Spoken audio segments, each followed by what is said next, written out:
What's up, guys? So this video is going to be a long one, but it's one that I absolutely have to make. So about a week ago, there's a journalist named John Stossel. He's been a journalist for a number of years, or even a few decades. I remember watching him as a kid. He posted a video on TikTok, Instagram, YouTube. He wrote an article for the New York Post about the wokeness of comic books. And in that video, or that for that article, he interviewed a guy named Eric July, who, if you don't know who that is, he's one of the dude bros, right? You hear me talk about the dude bros, the guys who hate everything, who hate all comic books, hate all movies, hate everything, and make just copious amounts of YouTube videos just spewing all this hate instead of focusing on things that they actually enjoy. So John Stossel interviewed Eric July about the wokeness of comic books, and in that video, or if the article, if that's what you read, there are so many just factually incorrect things. And I just feel like I have to address all of them and just put corrections out there, just because it's so wrong. And it's not just my opinion versus theirs. It's factually incorrect things. So I've just got to make this video. I'm going to post it on every platform that his video is posted on, just as my own way to kind of put correct information out there and just set the record straight about all this stuff. And the way I'm going to do this is I'm going to take his original video and I'm going to cut it up and just address each point. There's a few things that I don't need to include because they're not really relevant, but I do encourage you to go watch the original video. It's about 4 minutes long. I'll include a link in the description, or wherever I can put a link to the video, I'll put it. But yeah, I highly encourage you to watch that so you can get the full context, so you can make sure that I don't take anything out of context. But I'm going to just cut this up and respond to every inaccurate point that he made. But have you noticed? The comics today are different. The new Superman, Jonathan Kent, will be bisexual. Here he is, kissing his boyfriend. Robin's now bisexual too. This upsets comic creator Eric July. Comic creator Eric July, not comic reader Eric July, which I think is an important distinction to make, because if you're going to be interviewed about the state of comics, or really anything, shouldn't you be knowledgeable about the thing that you're talking about? And if you don't partake in that thing, then how can you speak knowledgeably about it? So of course they have to start with talking about how John Kent and Tim Drake are bisexual, and Eric July says it came out of nowhere. So in the comics it was a little bit sudden, because there was no discussion of it in the comics leading up to when both of those characters came out, which was within just a couple months of each other. But I just have to think, isn't that kind of how it happens in real life a lot of times too? Now I'm a straight guy, so I don't really have that real world perspective of that. But I think it's fairly safe to say that people who aren't straight don't know that from day one, right? There's a period of discovery. They might be in heterosexual relationships for years, and multiple ones at that, before just kind of realizing or discovering that, you know, maybe they aren't heterosexual, maybe they are gay or bisexual. So for me, what happens in the comics, even though Tim Drake had a very long relationship with Stephanie Brown, John Kent had a relationship, I think, with, was it Saturn Girl in the Legion of Superheroes? It still doesn't seem out of place to me, because again, in the real world, that's how it happens. It's not always from day one. You can be in all kinds of different relationships before you really start to figure out who you are and feel comfortable in your own skin. So guys like this love to talk about, anytime there's a character who's not 100% straight, they love to say how the comics are all about that character's sexual identity and their relationships, and that's just not true at all. There have been 14 issues of Superman Son of Kal-El that have been out since John Kent came out, and if you took all of the panels, all of the story beats, all of the mentions of his relationship with his boyfriend Jay Nakamura and put them all into one comic, you would have enough to maybe fill one comic book, because that's not what the series was about, right? It was part of the series. It was sort of a background story, just developing John Kent's character, but that's not what the overall series was about. And if these guys actually read the comics they were talking about, they would know that. What's also interesting is that these guys, every time they focus on John Kent or Tim Drake, they love to focus on the pages and the panels that fit their narrative. So in regards to John Kent, they love to show the page from that video where John kissed his boyfriend Jay for the very first time.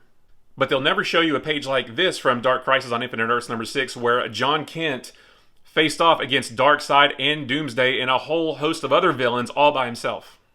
And also in this series, there has not been one single mention about John Kent or his relationship with Jay or anybody. It's all been this kind of stuff right here.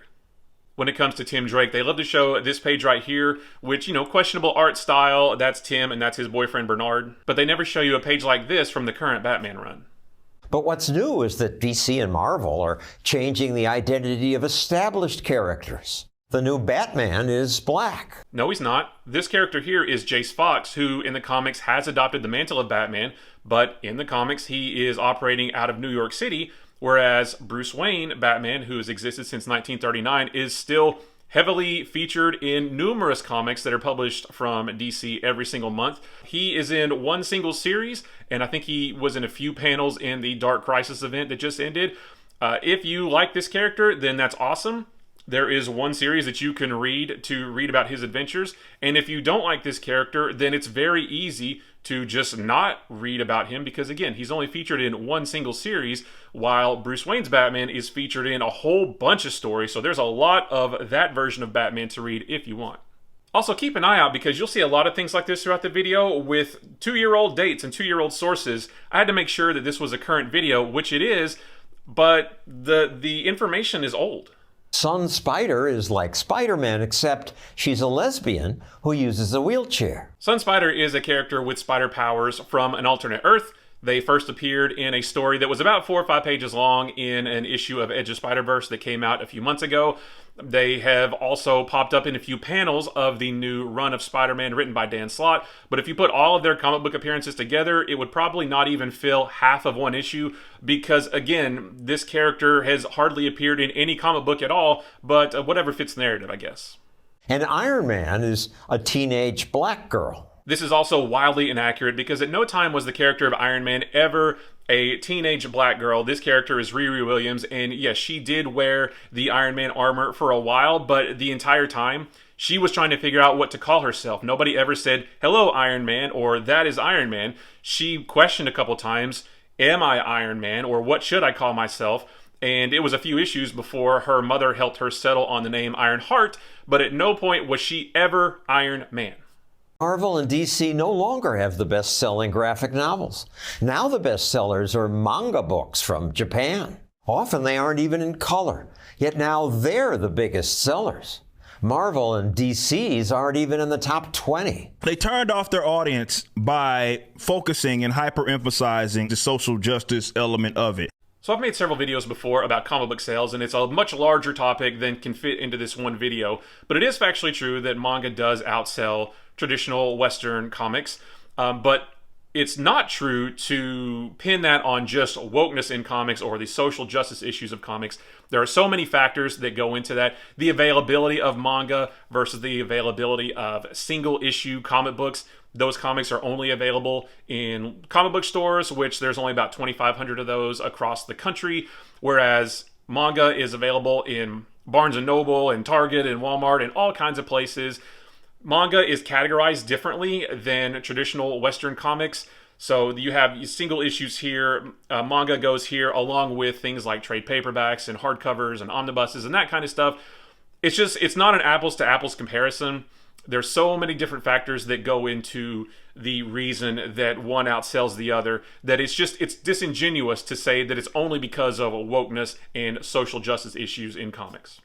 Does the evil character MODOK look familiar? The face of that character obviously was Donald Trump. They wanted to paint him as a villain. More factually incorrect information. So this character here is not MODOK, the MODOK that has existed in Marvel Comics for decades. This is a different character from a different Earth called MODAK, who first appeared and only appeared in the Spider-Gwen annual from July of 2016. So this comic is 6.5 years old. And again, this character only appeared on this page and this page. Again, just 2 pages out of a 6-year-old comic book. And this isn't really anything new for comic books. This page here is from Captain America number 175 from 1974, where, although you don't see it, it's heavily implied that Richard Nixon was the head of an evil secret organization called Secret Empire. And rather than be caught by Cap, he ended up taking his own life instead. Kind of a macabre story there, but again, doing stuff like this has happened for decades in comic books. Marvel hired leftist writer Ta-Nehisi Coates to write a Captain America series. Coates turned the villain, Red Skull, into a bizarre version of Jordan Peterson. So I left that part in, although I can't speak about it because I actually haven't read that run of Captain America, so I don't know anything about it to be able to speak about it. If I had to guess, I would be willing to say that they are blowing it out of proportion. But again, I don't know for sure because I haven't read it. And unlike these guys, I feel like that if you haven't read something or if you haven't partaken of something or experienced something, then you shouldn't talk about it like you're some kind of authority on it. When you have to tell your audience by, let's say, a character holding a sign during some protest, that certainly tells me you're not that creative. But protesting is what superheroes do now. Here's Superman's son leading a strike for the climate. So this is one of my favorite ones. So guys like this use this comic book right here all the time as an example of wokeism in comics. So this is the cover of Superman Son of Kal-El #7, and they love to point to this and say superheroes just protest now. That's not true at all. So again, if they actually read the comic books they were talking about, they would know that this scene, all of this right here never happens in this comic book. John Kent, no superhero that I've ever seen, has ever protested anything like this. This issue is all about Superman John Kent working with Jackson Hyde, Aqualad, to try to stop this giant sea creature from attacking Metropolis. But then they realize that the sea creature actually wasn't attacking Metropolis, and then they have to save it from another group of bad guys that are trying to kill it. This never happened, and it's the best example of guys like this hating on something that they know nothing about. And again, comics have a long-standing history of doing stuff like this. This is the cover to World's Finest #8 from the 40s, showing Batman, Robin, and Superman talking about buying war bonds and stamps to support the war effort. This is stuff that comics have always done. Marvel even named some superheroes Snowflake and Safe Space. And then there's this, the characters of Snowflake and Safe Space, another thing that I have made a video about before. These guys love to point to these characters as examples of wokeism in comics. These characters don't exist in comics. They have never existed. They were going to exist, and then the reaction to them from everybody was not positive, and Marvel just quietly decided to not ever release this comic book. Now, to his credit, John Stossel in that video does say that they weren't released, so he's not trying to push some kind of lie about that. But again, Marvel kind of did what these guys want them to do, right? They listened to the feedback and then they course corrected. They changed their plans. These guys always say that, oh, Marvel doesn't listen to, they don't give fans what they want, right? They're pushing agendas. But Marvel was going to put a story out about these characters, and then the reaction wasn't good. They listened, and then they didn't release it. So to me, you can't use this as an example. This was just a bad idea. Everybody thought it was a bad idea, and Marvel just, like I said, course corrected to fix it. At least their loss gives new opportunities to independent creators like Eric July. He just released his first comic. Here's his superhero. And he has plans for more. You've raised more than $3 million. Yes, $3.7 million. This is something that people wanted. In the last part of that video is a plug for Eric July's comic that he created himself. I can't help but wonder if maybe that whole thing wasn't just a way to advertise his comic, as a way to say, oh, all these comics over here are bad, go buy this one instead. I don't know for sure. I'm not making that accusation.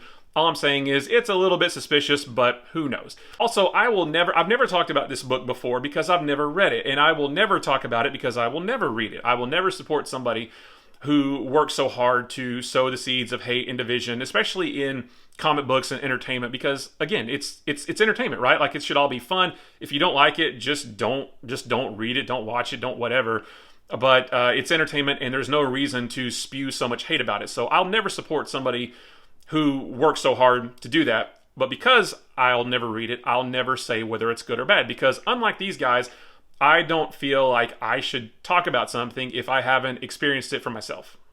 One thing I do want to mention, though, is that he mentioned that his campaign for that book brought in $3.7 million, and that is fantastic. That is great sales numbers for any comic, let alone a new comic from a new publisher, an independent publisher. Like, that is great.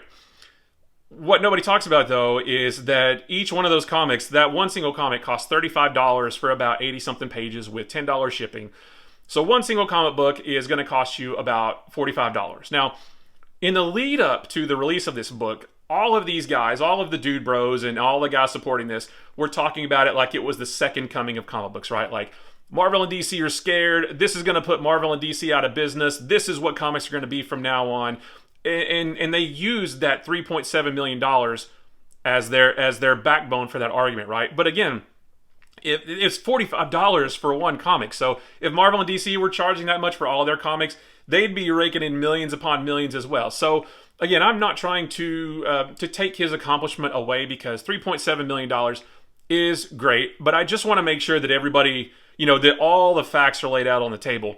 I think in a recent video I saw, he mentioned that he sold about 60,000 copies, which again is really, really good for a brand new independent comic. But I do wonder if that's going to follow the standard trend of comics where number 1 sell big, number 2 sell a little bit less, number 3 a little bit less. And at $45 a pop, I just have to feel like it's not going to be 60,000 copies every single issue, but time will tell. But again, I'll never know about the book, because I will never read it and I will never support anything like that. So there it is, guys. I didn't really mean to make such long videos, and I didn't really mean to spend all of the time I spent making this, but like his video lived rent-free in my head for almost 2 days straight, because it was just, everything about it was so wildly incorrect, and not just opinions, their opinion versus mine, but like factually incorrect things. And I love comic books so much, I'm so passionate about them, that when I see this kind of just blatant misinformation put out there, and I see all the comments on all the different platforms that he posted that on, and all these people talking about, I'll never buy this, and this is garbage, like it just really got to me, right? So I just felt like I had to make these videos, just correcting everything, whether nobody sees it or whatever. It doesn't matter. I just had to do it just for my own peace of mind. So I hope you guys like it. I hope you guys, have some good thoughts about it. Let me know what you thought. But I appreciate you watching both of these incredibly long videos.